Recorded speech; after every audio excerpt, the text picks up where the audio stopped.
La educación, tal como ella existe en la actualidad, reprime el pensamiento. Transmite datos, conocimientos, saberes y resultados que otros pensaron, pero no enseña ni permite pensar. A ello se debe que el estudiante adquiera un respeto por el maestro y la educación que procede simplemente de la intimidación.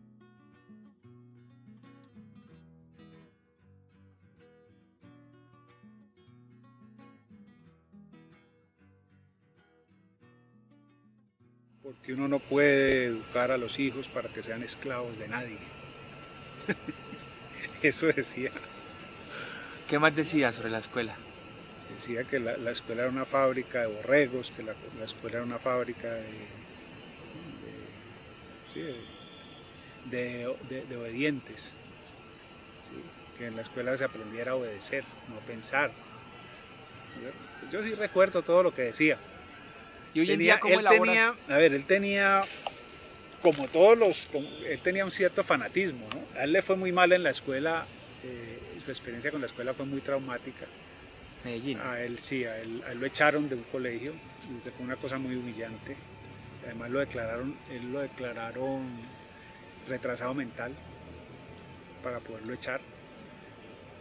Y después, cuando se pasó de un colegio, lo echaron del colegio de la Universidad Pontificia Bolivariana, del colegio.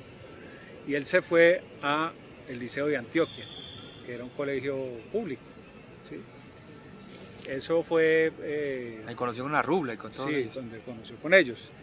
Y ahí también fue una experiencia muy, muy dura, porque aunque en ese colegio estaba más cómodo en cuanto a la autoridad y todo eso, podía discutir con los profesores, podía hablar en la clase sin pedir la palabra y todas las cosas que él quería hacer.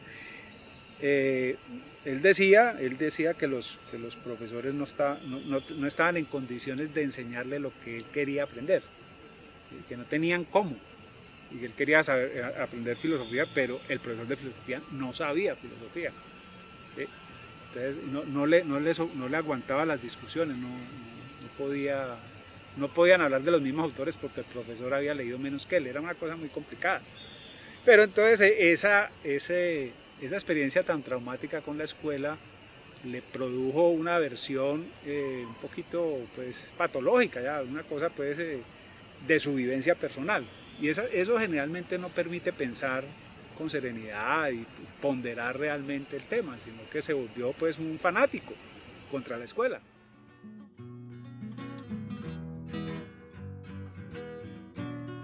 No hay un ser que tenga mayor sentido de la equidad que un niño, de la equidad y además de la coherencia. Y no hay nadie más sensible a la incoherencia y más sensible a la inequidad que un niño, y a la inequidad en cualquiera de sus manifestaciones. Cuando uno tiene hermanos, ¿sí? Y cuando uno tiene los mismos padres, uno todo el tiempo está mirando esa balanza, ¿no? De que haya equilibrio, de que haya coherencia, de que lo que el padre diga se cumpla, ¿sí? Y si no, empieza a fracturarse algo en uno, ¿sí? Empieza no solamente la imagen del padre, sino las expectativas, sobre todo, porque si aquel en que tú puedes confiar no es de fiar, porque tú mismo sabes que no es de fiar, tú mismo lo confrontas y no es coherente, eso se vuelve muy grave.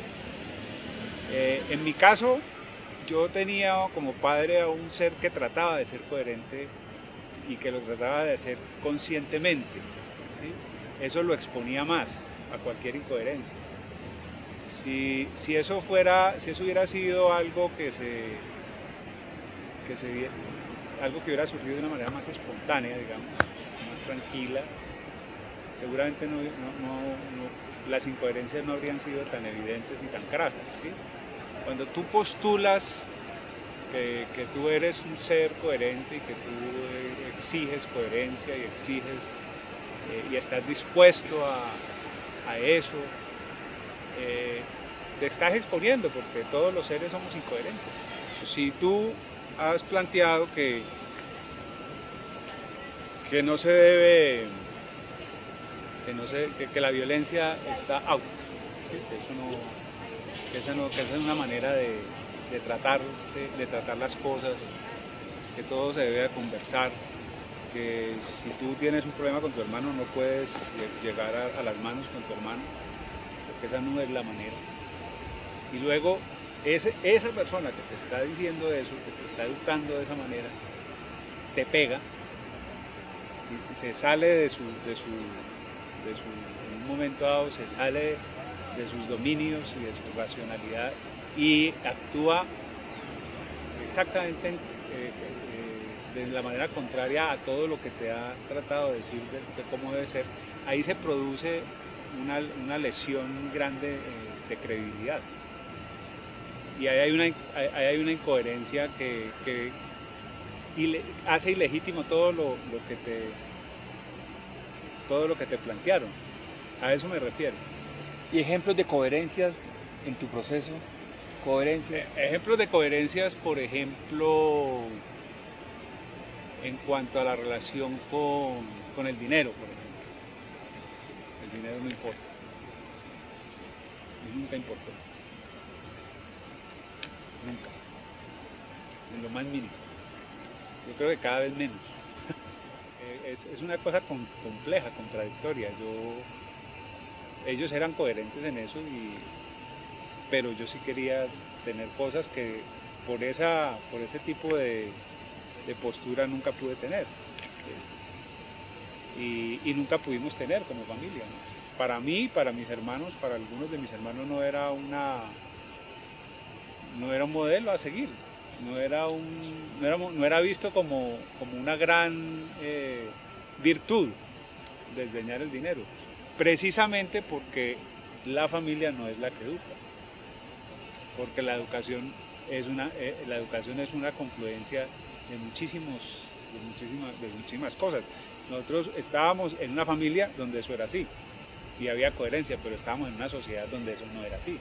Y teníamos unos amigos que no tenían esas ideas y que tenían unos padres que no tenían esas ideas y teníamos otras familias, unos primos y otros seres que también eran parte de nuestro entorno que tenían otra idea y perseguían otros sueños y otros intereses, y esos también nos estaban educando. Al tiempo, es que lo interesante de esto es que por más que tú pretendas aislar a un ser de su entorno, no lo vas a conseguir jamás. Y por más coherente que tú seas con tus ideas son tus ideas. ¿Sí? Y ahí es donde hay algunas cosas complejas de la expectativa de la educación por fuera de lo que está sucediendo, de Canivalia, como dice un amigo mío que dividió el mundo entre Villamaga y Canivalia. Canivalia es todo lo que no sea Villamaga. Entonces, es una forma muy ingenua de situarse en el mundo. O sea, el discurso de los ecualdianos. Sí, o sea, el mundo es el mundo. Y si usted está en una aldea o en una burbuja, está dentro del mundo en esa burbuja. Cuando dices que la familia no educa, tal vez no solo la familia educa, yo no estoy no solo la familia educa, de acuerdo, pero a uno lo educa todo. Mi planteamiento es que a uno lo educa todo, a uno lo educan los amigos, a uno lo educa la empleada de la casa, si hay empleada, ella también lo educa. Yo veía con la empleada de mi casa La Ley contra el Hampa y Calimán y otras radionovelas, y eso para mí eso es parte de mi formación.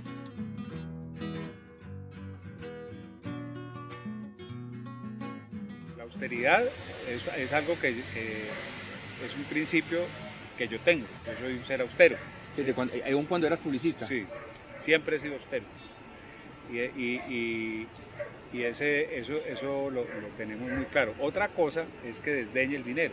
Es decir, que considere que el dinero es algo... es que en mi familia había un poco, sobre todo en mi padre, la idea de que el dinero era algo sucio, de que el dinero era algo que te contaminaba, que había una idea un poquito religiosa frente a eso, ¿no? Inclusive hasta un poco cristiana, creo yo. Pues, las sociedades todas, inclusive las las sociedades comunistas, o casi todas, ¿no? Que hay tipos de sociedades muy primitivas donde el dinero pues no existe. Ahí existen formas de intercambio distintas, pues, los Nambicuara y otras tribus que están muy, digamos, aisladas del mundo, porque mi padre no pagaba los arriendos y nos echaban, porque como no le interesaba el dinero, no le interesaba ni el de él ni el de los demás. Pero él tenía ingresos, ¿no? Sí, él tenía ingresos, pero pues eran unos ingresos. Mi padre también era un autodidacta, un hombre que también escogió una educación sin escuela. En el caso de él, una educación autodidacta casi que de manera pues, muy fuerte, muy exclusiva. Y él era profesor a cátedra, casi todo el tiempo. Y pues los profesores a cátedra les pagan menos.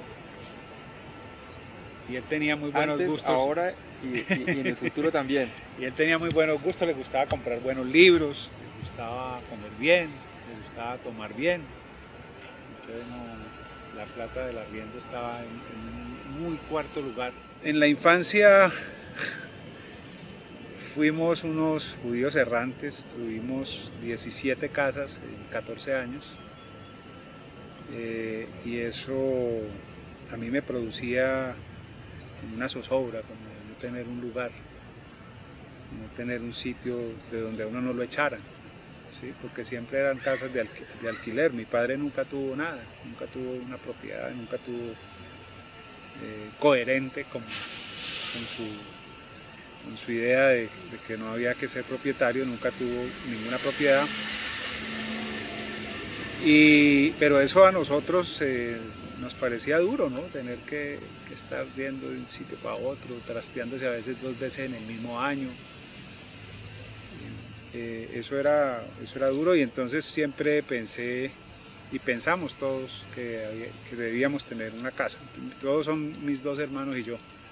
Pensamos que a la menor posibilidad había que hacerse una casa y tener un lugar, pues, donde estar seguros. Para mí el dinero era la única manera de poder viajar, de poder obtener cosas que quería, de poder hacer cosas que quería, de tener una bicicleta, ¿sí? O sea, y en ese juego de educación múltiple, que es la vida de todos los seres, yo creo que la vida de todos los seres es una educación múltiple. A mí sí me parece muy importante haber tenido esa otra opción, o sea, esa otra mirada desde mi padre, desde mi casa. Porque lo que tenían mis primos, por ejemplo, era pues un papá que era un hombre que le fascinaba el dinero, una mamá que le fascinaba el dinero, y todos, o sea, no pudieron tenerlo la otra mirada, ¿no? Yo nunca he tenido, y en ninguno de mis hermanos ha tenido el dinero como un fin, ni como un valor. O como una obsesión. Ni como una obsesión, ¿no? Ojo, es que ahí es donde la cosa no se puede desvirtuar. Todos somos austeros, todos. Inclusive mi hermano es a un extremo, mi hermano Fernando, que vive en una finca, y que hace prácticamente es una auto, él tiene una manera de vivir en la que casi no cuenta el dinero. Precisamente él sí ha buscado cómo vivir sin dinero, y lo ha logrado, lo ha conseguido.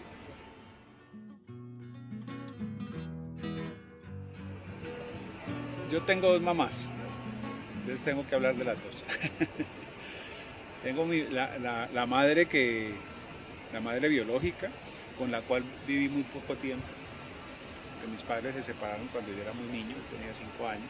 5 años. ¿No? Sí. Y mi madrastra, que fue quien me crió, la segunda esposa de mi papá. Entonces ahí tendría que hablar, en este caso, por ejemplo, de incoherencias de mi madrastra. Yo tengo 2 hermanas. ¿Y por qué tu madre biológica no siguió criándote?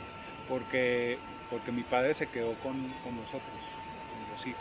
y nos fuimos a otra ciudad. ¿Y por qué tu papá se quedó con ustedes?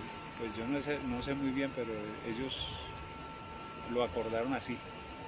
Se quedó con los tres, tenían 3 hijos y mi padre se quedó con los 3. Bueno, entonces digamos que desde los 8 años, que fue cuando mi papá se casó por segunda vez, comencé a vivir con mi madrastra y ella tuvo dos hijas, y pues, que son 2 hermanas mías. Las incoherencias tenían que ver un poco con por ejemplo, este tema. Para nosotros, la educación sin escuela sí fue posible, ¿cierto? O sea, sí estaba bien, para las hijas de ella no. ¿Tú cuánto tiempo fuiste a la escuela? ¿Algún tipo de escuela? ¿De Yo preescolar? fui hasta tercero de primaria, sí, aquí en Bogotá. ¿Empezaste en qué año la escolaridad? ¿Cuántos años tenías cuando empezaste la escolaridad? Yo creo que 4. 4. 4 años. Sí. ¿Y estuviste cuántos años escolarizado? 3 años. 3 años. En esa época no había ni kinder ni nada, no entraba primero.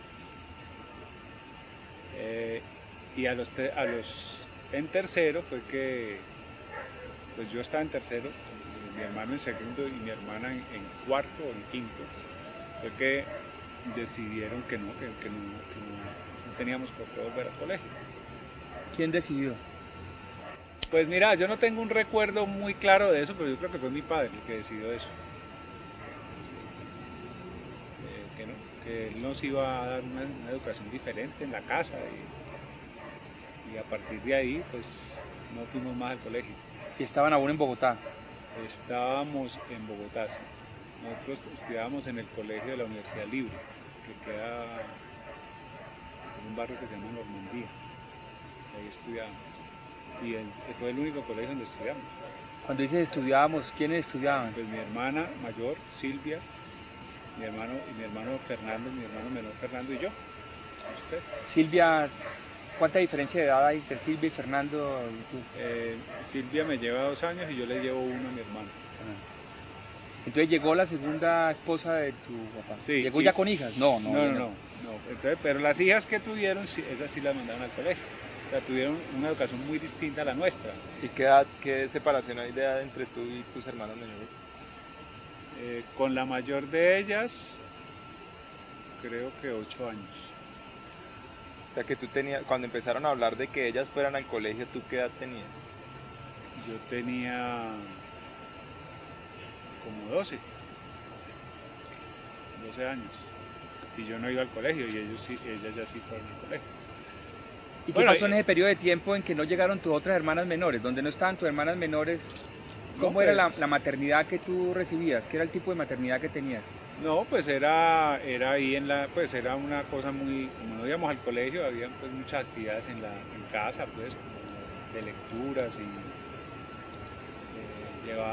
y de escritura también. Pero la idea un poco que tenían era que no fueran tampoco directamente ellos, ¿no? Sino solamente las lecturas de fin de día, que eran unas lecturas sí las hacían ellos y se alternaban al hacerlo. Las lecturas de literatura, mi padre y Yolanda, pues. Pero ya la otra formación que intentaron darnos, de la cual ya he hablado muchas veces, era con tutores, con otras personas. ¿En qué consistía esa lectura de fin de día? ¿Cómo era? Eran cuentos, leían básicamente cuentos, y era antes de dormir. El resto del día nosotros pues teníamos a veces que esas reuniones con los tutores, cuando había tutores, y lo otro era, pues como vivíamos en fincas, fuera de la ciudad, había mucha actividad que era como con los animales. Teníamos como, siempre tuvimos conejos, patos, animales que cuidar.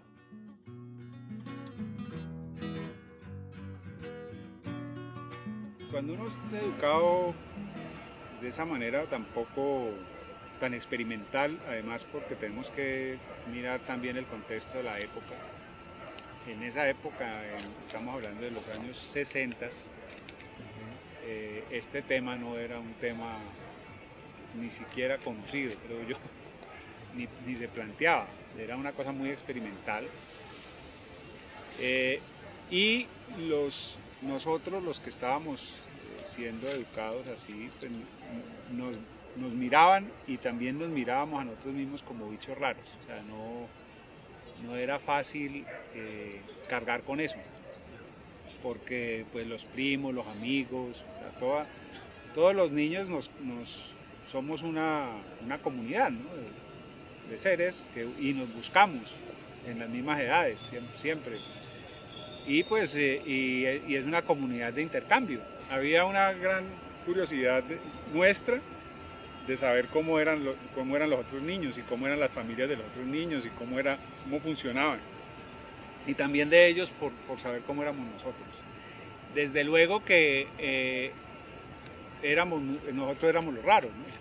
Entonces en las familias de ellos se hablaba mucho de nosotros y nos miraban, yo me acuerdo que a nosotros nos miraban como con lástima, incluso familiares nuestros, la hermana de mi padre nos miraban como, y mis primos, o sea, nos miraban como pobrecitos, estos niños qué futuro tienen, era como las tías abuelas, todos nos rodeaban como, y hay una cosa que era muy simpática y era como, si a ellos les llega a pasar algo, había esa idea, ¿no? Flotaban, a nosotros siendo niños nos llegaba esa idea de que si nosotros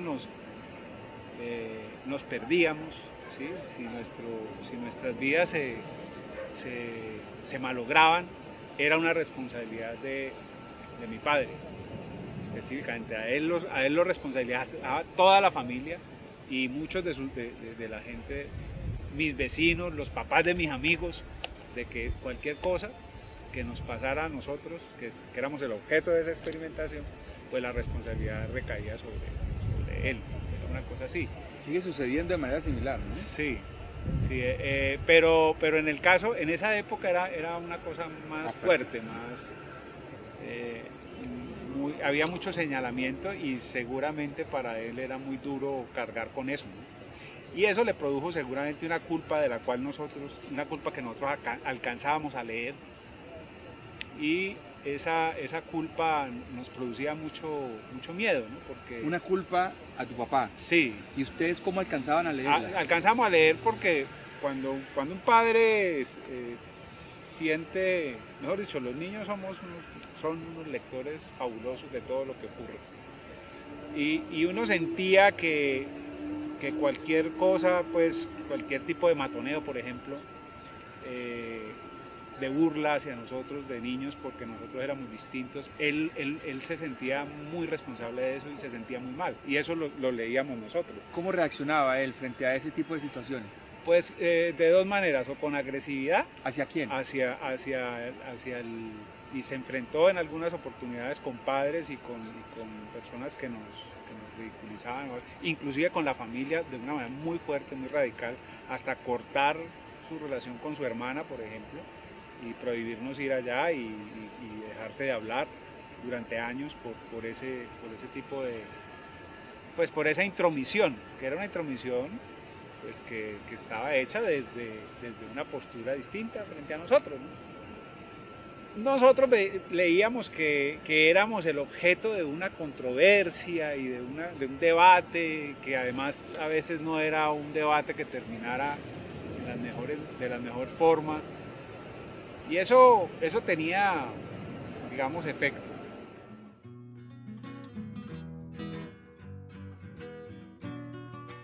Si el modelo se realiza en un lugar aislado por sus condiciones geográficas, como una finca, pues no hay mayores posibilidades de confrontarlo en directo en la cotidianidad, ¿sí? como si se hace en un apartamento de un edificio, ¿sí?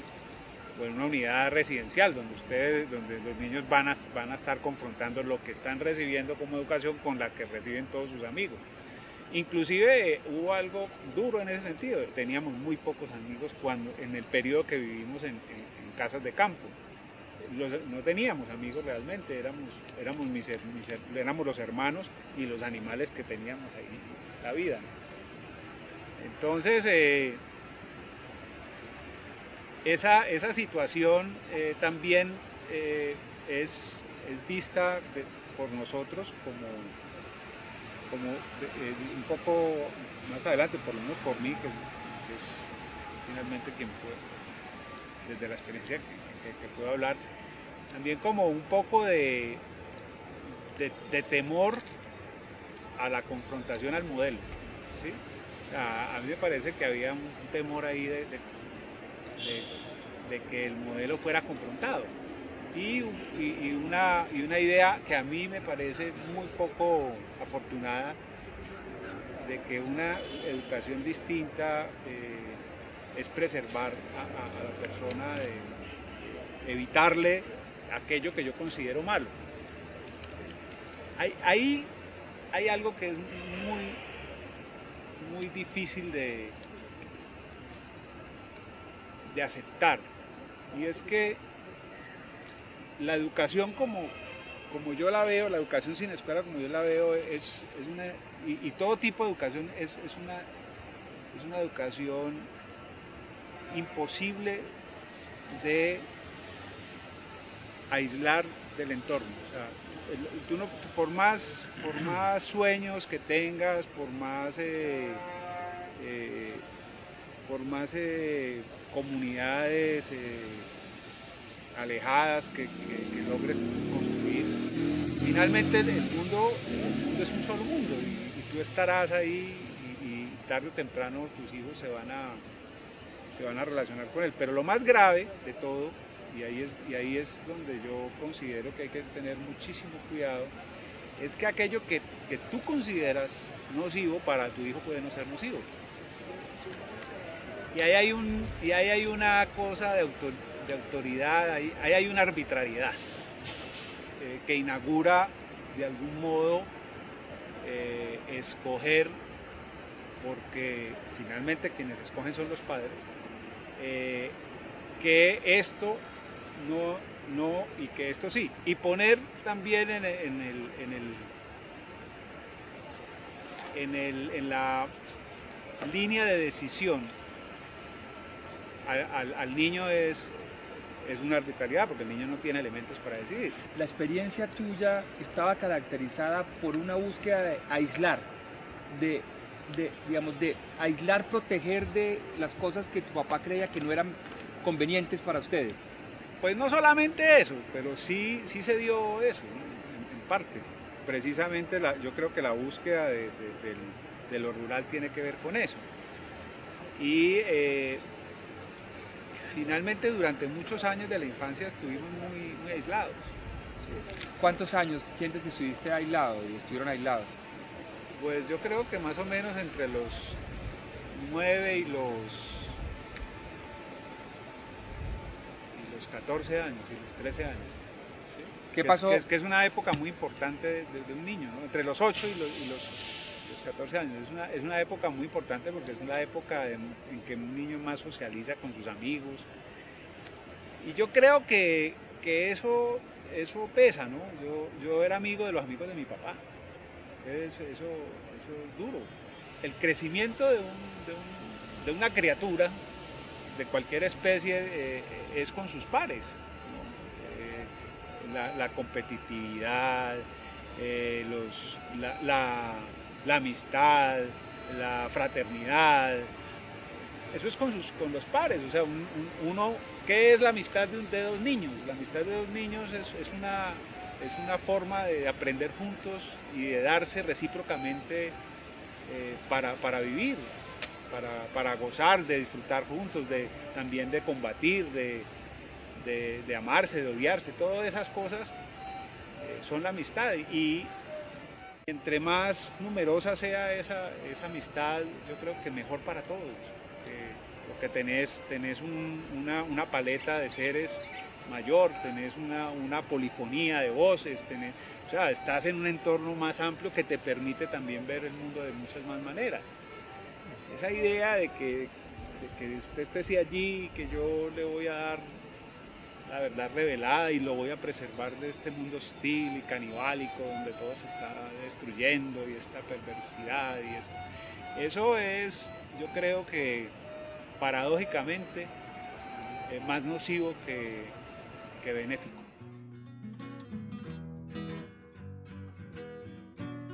Nosotros nos fuimos de la casa, nos fuimos yendo muy jóvenes todos.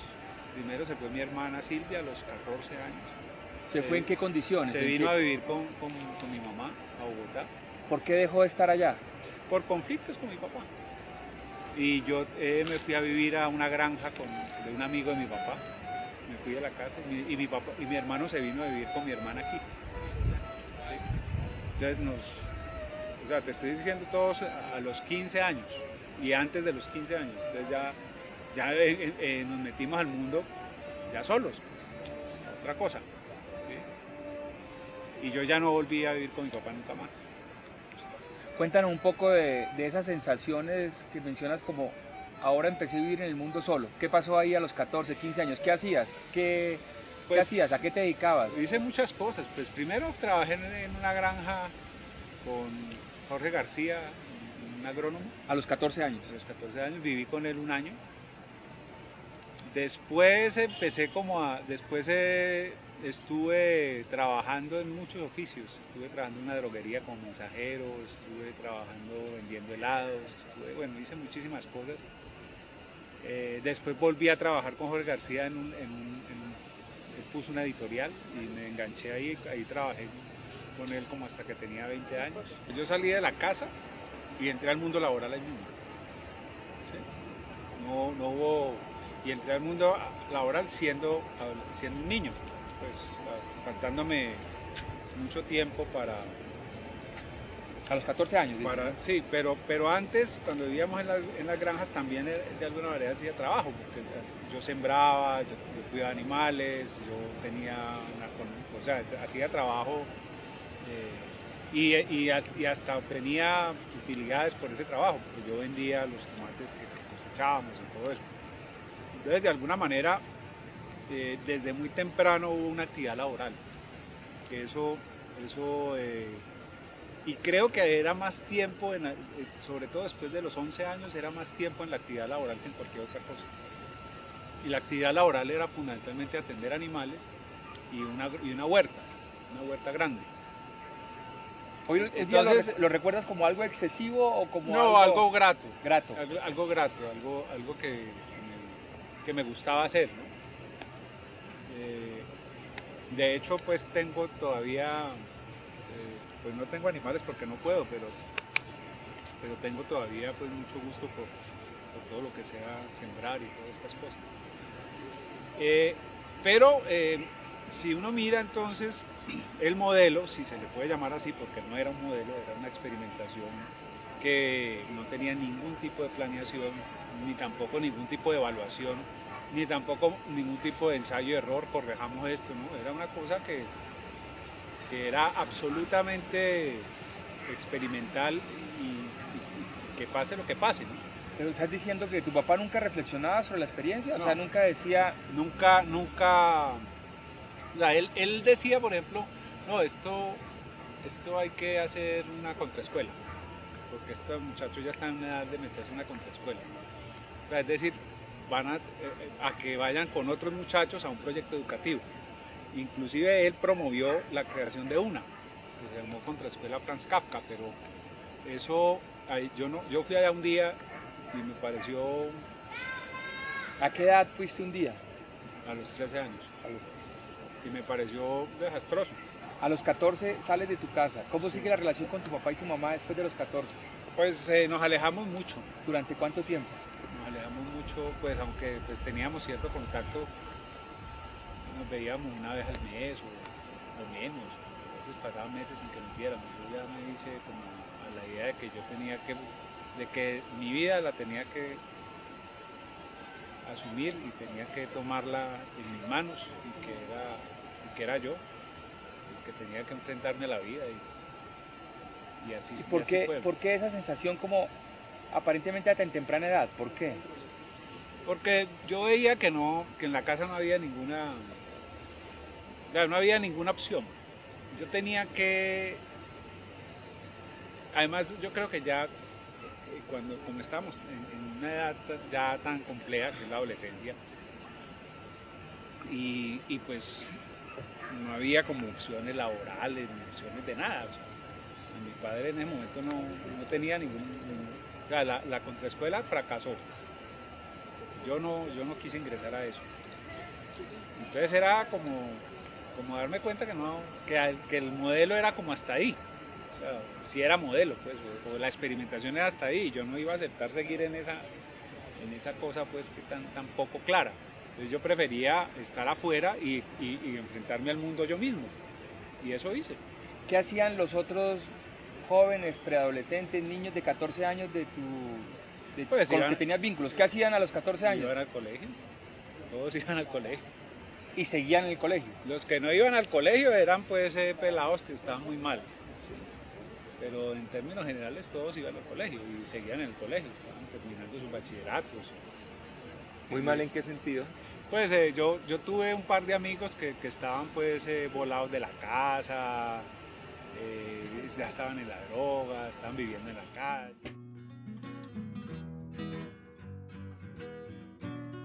¿Dónde aprendiste a leer? ¿Cómo aprendiste a leer? No, eso es en la casa. ¿Cómo recuerdas aprender a leer? Pues con Yolanda, con unas amigas que nos ayudaban en eso, pues que eran como unas monitoras, Cecilia Gómez y María Eugenia Herrera. ¿Más o menos a qué edad recuerdas que aprendiste a leer? Pues yo creo que como a los 6 años, 5 años. ¿Y a escribir? ¿Qué recuerdas del aprendizaje de la escritura? No, eso sí todavía no he aprendido. Pero cuando empezaste a poner tu nombre, eso más o menos, ¿cómo lo lograste? ¿Cómo fue? No, eso eran, yo tenía un cuadernito y hacíamos como letras y todo eso. ¿A qué edad? Como también en la misma edad del aprendizaje de la lectura. ¿En la casa? En la casa. Ya está. Sí, en la casa, eso fue en la casa. Bueno, y en el colegio también, ¿no? Con los números muy poca relación hasta que me tocó trabajar con ellos por mi trabajo, pues, y tenía cierta habilidad para hacer operaciones en la mente y cosas como rápidamente. Cuando dices el trabajo, ¿a qué trabajo estás pensando? ¿En qué trabajo? ¿A qué te Por refieres? ejemplo, cuando ¿Cultivabas? lo de los cultivos y eso, y entonces esto cuánto da y cuánto tengo que calcular los precios por libras, por kilos, o sea, tenía que trabajar con ellos y eso me estimuló pues a manejarlos, pero porque los necesitaban, ¿no? No porque estuvieran ahí como entes abstractos para algo en un futuro, sino porque los estaban necesitando. También me ayudó mucho el ajedrez en mi formación. ¿Cuándo empezaste a relacionarte Muy con el joven, ajedrez? muy niño, por ahí. Mi padre me empezó a enseñar a jugar ajedrez como a los 6 años o 5 años, a mí por lo menos. Y yo me entusiasmé mucho con el ajedrez, y el ajedrez tiene unos rigores lógicos y también hay una cosa muy interesante del ajedrez, y es que el ajedrez, aunque es un juego, es un planteamiento intelectual complejo, ¿sí? Las complejidades que tiene me ayudaron mucho a pensar, a tener una capacidad de concentración en un asunto, de mirar, de hacer razonamiento abstracto, de mirar lejos, a pensar en variantes, por ejemplo, de pensar que las cosas no son de una sola manera, sino que pueden ser de muchas, y que si usted hace algo, eso tiene unas consecuencias, y si hace otra cosa tiene otras consecuencias, y todo cambia. El ajedrez a mí me sirvió muchísimo como formación intelectual, ¿sí? Me enseñó a pensar, me enseñó a tomar riesgos, me enseñó a ser profiláctico, ¿sí? Fue muy importante en mi formación el ajedrez, y fue una formación muy autodidacta. Yo estudiaba ajedrez muchísimas horas, jugaba con mi padre y con muchos amigos, y me metí a la liga y fui competidor. ¿Qué edad? ¿Estás hablando de qué edades? No, el ajedrez desde niño. Para eso Pero sí no el estudio del ajedrez por ahí desde los 9 años. A los 9 años me regalaron un libro que se llama, es un libro de capa blanca. Un libro que es un método para aprender ajedrez, y después muchos libros. Mi padre era amigo de Boris de Grey, el hijo de León, y pues como León iba a la casa algunas veces, iba con los hijos, con Yalmar y con Boris, y Boris pues veía que yo estaba aprendiendo y se interesaba, me regalaba, él hizo una revista que se llamaba El Pindama, me la regalaba. ¿Qué edad más o menos tenía en ese momento? Eso fue como entre los 8 y los 12 años. Yo empecé a ir a la liga como a los 13 años o 12 años. La liga a los 13 años.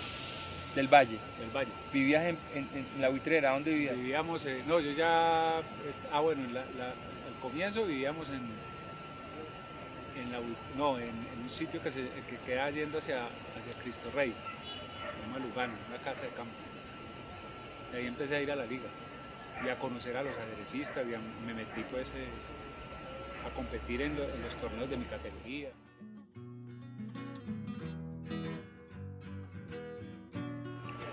Y al mismo tiempo hacías domicilios en una droguería. ¿Qué más hacías? ¿Cómo? O sea, tuve muchos trabajos. Varios. El primero fue la granja, después fui mensajero y ayudante en una droguería, en un barrio popular, y vivía en una casa de inquilinato, en una habitación. ¿La pagabas con tus La ingresos? pagaba con mis ingresos y comía arroz con huevo bastantico. ¿Tu papá no te ayudaba No. con dinero? No. Pero tú tampoco te interesabas por pedirle No, ayuda. No, eso era autogestión, maestro. Y de ahí tuve otros trabajos. Trabajé después en una heladería. Me fui de ese barrio. Después volví a trabajar con Jorge García. Ya tenía, digamos, un empleo más estable, pues, con un salario más estable y todo. En la editorial. En la editorial. Pero yo era trabajos, o sea, yo hacía de todo. Yo compaginaba libros, cargaba, vendía, de todo. O sea, ¿En qué edad estabas en la editorial, más o menos? Como desde los 17 hasta los 22, tal vez, o 21. Y luego la editorial, ¿a dónde pasas? Después, bueno, no, después hice otras cosas. Después estuve vendiendo libros. Después después me fui a vivir con la novia y trabajé como vendedor en un almacén de electrodomésticos. Me fue muy bien. ¿Qué quiere decir que te fue muy bien? Pues era el mejor vendedor del almacén. Yo hacían un concurso cada semana y yo me lo ganaba cada vez. ¿Cuánto tiempo estuviste en ese almacén? Como 2 años.